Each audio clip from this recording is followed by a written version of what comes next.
दोस्तों, नमस्कार। आज फिर से हम बात करेंगे जो दिल्ली में प्रदूषण है और जो वाहनों का प्रदूषण है उसके बारे में क्या कुछ कार्रवाई हमारे देश के सर्वोच्च न्यायालय में हो रही है। तो इसमें मैं बात बताऊं कि इस केस का बहुत ही पॉपुलर टाइटल है, बहुत लोग इसको जानते हैं और ये केस बहुत पुराना है। WPC 13029 ऑफ 1985 यानी 1985 का ये केस है। और इसका टाइटल भी सभी को पता होगा, MC Mehta versus union of India.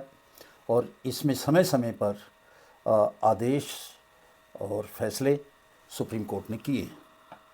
तो आज हम बात करेंगे कि इसमें लेटेस्ट क्या है। तो 21 यानी कि कल 21 जनवरी 2026 को हमारे देश के माननीय chief justice of India Suryakant ji, justice Joymalya Bagchi और जस्टिस विपुल M पंचोली की बेंच ने इस पे सुनवाई की। और क्या कुछ हुआ, जैसा आप सबको पता है कि जो पिछली सुनवाई हुई थी वो 6 जनवरी 2026 को हुई थी और उसमें माननीय सर्वोच्च न्यायालय ने एयर क्वालिटी मैनेजमेंट कमीशन जो है CAQM, उस पर काफ़ी नाराज़गी जाहिर की थी और कहा था कि आप स्टेटस रिपोर्ट दाखिल करते रहते हो और बताते रहते हो कि इन चीज़ों से पॉल्यूशन हो रहा है, पर इसके अलावा कोई कंक्रीट, कोई इस तरह की चीज़ें जो सचमुच ठीक मजबूत हों उनकी बातें नहीं करते। और जैसे उन्होंने एक एग्ज़ाम्पल भी दिया कि जैसे कहते हैं कि ट्रांसपोर्ट से पॉल्यूशन होता है, तो उन्होंने जो ट्रांसपोर्ट सेक्टर से पॉल्यूशन होता है उसको 12% से लेके 41% बताया, जो डिफरेंट एक्सपर्ट की बात तो राय है। तो आज तक अभी ये नहीं पता पड़ा कि ट्रांसपोर्ट सेक्टर से है कितना पॉल्यूशन। ये सुप्रीम कोर्ट ने 6 जनवरी को ये बात कही और उन्होंने कहा कि अभी भी पॉल्यूशन है, कोई पॉल्यूशन घट नहीं रहा है और आपकी ये कार्रवाई इतने दिनों से चल रही है। तो फिर से CAQM को कहा कि आप फिर से देखें और जो लॉन्ग टर्म मेजर्स हैं उनको आप अच्छी तरह से देखें। और जो आपने पैराग्राफ 6 में 17/12/2025 को कहे थे उस पर क्या हो रहा है, इस पे आप एक जो है एफिडेविट, एक हलफनामा दाखिल करें, क्योंकि उसके लिए क्या ठोस योजना आपके पास है, आपका क्या प्रस्ताव है। और दुर्भाग्य से ऐसा कोई ठोस योजना और प्रस्ताव CAQM लेके नहीं आई और इसी तरह से जो है एक्शन टेकन ATR और स्टेटस रिपोर्ट दाखिल करती रही, लेकिन समाधान कुछ भी नहीं हुआ। इसके लिए कुछ निर्देश जारी करने के लिए मजबूर है, ऐसा सुप्रीम कोर्ट ने कहा, जो कारणों के साथ साथ दीर्घकालीन समाधानों की पहचान करने के लिए भी आवश्यक है, ऐसा करने की जरूरत बताई। अब CAQM ने जो सुप्रीम कोर्ट ने 6 जनवरी को कहा उसके रेस्पॉन्स में, उसके जवाब में कल 21 जनवरी 2026 को उन्होंने एक एफिडेविट दाखिल किया और इसमें उन्होंने बहुत सारे प्रस्ताव, बहुत सारी चीज़ें कहीं जहाँ जहाँ से पॉल्यूशन है। यहाँ पे मैं बात करूँगा केवल अपने जो गाड़ियाँ हैं और उनसे पॉल्यूशन जो है उसके बारे में, जो ट्रांसपोर्ट पॉल्यूशन है उसके बारे में क्या कुछ CAQM ने सजेस्ट किया। तो बहुत सारी बातें कहीं और जो दूसरी कहीं, परंतु यहाँ पे मेरा फोकस उस रिपोर्ट में जो व्हीकल्स के बारे में कहा गया, पुरानी गाड़ियों के बारे में कहा गया, या व्हीकल से जो पॉल्यूशन हो रहा है उसके बारे में कहा गया, उसके बारे में हम यहाँ पे बात करेंगे। उन्होंने जो बातें कही उसने पहली बात जो कही कि जो पुरानी गाड़ियां हैं और पॉल्यूशन कर रही हैं, इमिशन जिन पोटेंशियल है जिनमें, उनको टाइम बाउंड मैनर से फेस आउट करना चाहिए। सीएक्यूएम ने पहली बात ये कही कि इन गाड़ियों को स्क्रैपिंग के लिए या दूसरे स्टेट में ट्रांसफ़र के लिए फेस मैनर में इनको आउट करना चाहिए। पहली बात तो ये कही सीएक्यूएम ने अपने हलफनामे में। दूसरी बात उन्होंने कही कि PUC 2.0 नेटवर्क जो है उसको मजबूत करने की ज़रूरत है। इसमें जो है इसमें रिमोट सेंसिंग डिवाइसेस का इस्तेमाल करें।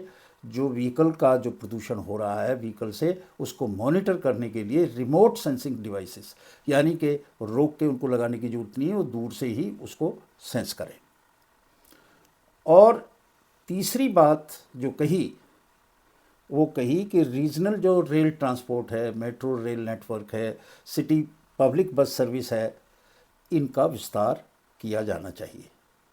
और जो इलेक्ट्रिक व्हीकल है, इलेक्ट्रिक बस है, CNG है, इनकी जो है पॉपुलेशन बेस, इनकी संख्या को बढ़ाया जाना चाहिए। इसके अलावा उन्होंने कहा कि भाई रियल टाइम पैसेंजर इंफॉर्मेशन हो, कौन सी चीज़ कहाँ मिले, कौन सी गाड़ी कहाँ से मिलेगी, कैसे वो पकड़ेगा, ये सब इसमें होना चाहिए। और इलेक्ट्रिक जो व्हीकल्स है, जैसा मैंने कहा, उनकी चार्जिंग, बैटरी का जो उनका चार्जर्स हैं, उनकी संख्या बढ़ाई जाए। और एक महत्वपूर्ण बात जो इसमें कही वो कही retrofitment of vehicle to electric should be permitted through certified agencies.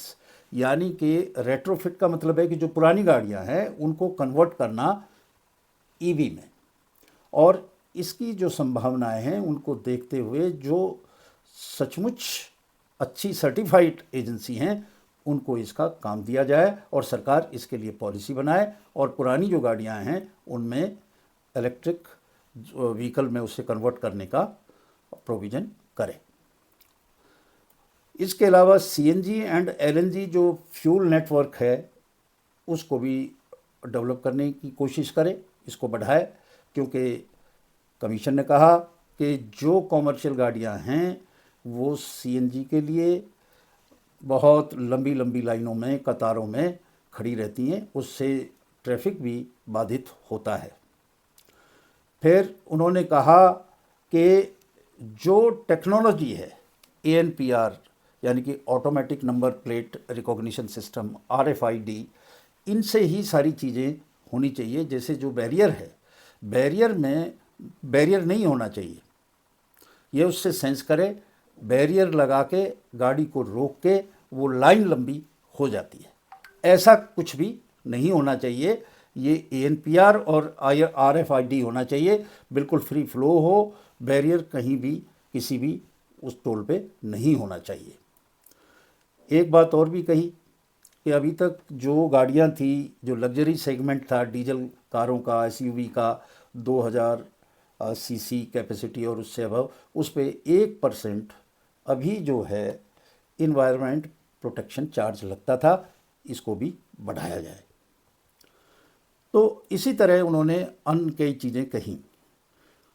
ये 21 तारीख को ये सब हुआ और अगली जो तारीख है वो 6 फरवरी 2026 है। सुप्रीम कोर्ट ने जितनी भी एजेंसीज़ हैं, जो भी इसमें स्टेक होल्डर हैं, उनसे कहा है कि तुम अपना जवाब दाखिल करो। CAQM ने ये भी कहा कि मैं साहब इनका रिव्यू भी करूँगा पीरियडिकल, इन सारी एजेंसियों ने इन्होंने काम किया कि नहीं किया, और अगर काम नहीं किया टाइम बाउंड मैनर में तो उनके ऊपर किस तरह से जुर्माना लगाया जाए, उनको किस तरह से ठीक किया जाए, सख्ताई के साथ वो भी किया जाएगा। तो अभी तक कोई ऐसी बात तो कही नहीं कि BS4 या BS3 या 2.1 इस पे क्या होगा, पर जो पहले हुआ है और CAQM की पहली रिपोर्ट आई है और उसमें BS4 को BS6 के साथ जोड़ दिया और BS3, 2 और 1 इनके लिए ही कहा कि इनको स्क्रैपिंग में किया जाए और जो दूसरी गाड़ी हैं उनको उससे मुक्त रखा जाए, जो 10 साल और 15 साल की गाड़ियों की स्क्रैपिंग की पॉलिसी है। तो अब अगर सरकार जो कुछ भी बनाएगी और कंप्लायंस देगी तो वो स्क्रैपिंग की पॉलिसी लेके आएगी मेरे हिसाब से, जो जैसा इसमें कहा गया है और दूसरी चीज़ें हुई हैं, वो BS3 की, BS2 की और BS1 की के लिए उनको फेस आउट करने के लिए पॉलिसी लाएगी। पीछे हमने राजस्थान की भी बात कही थी, राजस्थान में भी उन्होंने फेस मैनर में एक अच्छा प्रपोजल था और दिल्ली सरकार भी राजस्थान सरकार की जो फेस आउट पॉलिसी है उसको अडॉप्ट कर सकती है। आज इन्हीं शब्दों के साथ मैं आपसे विदा लेता हूँ। नमस्कार।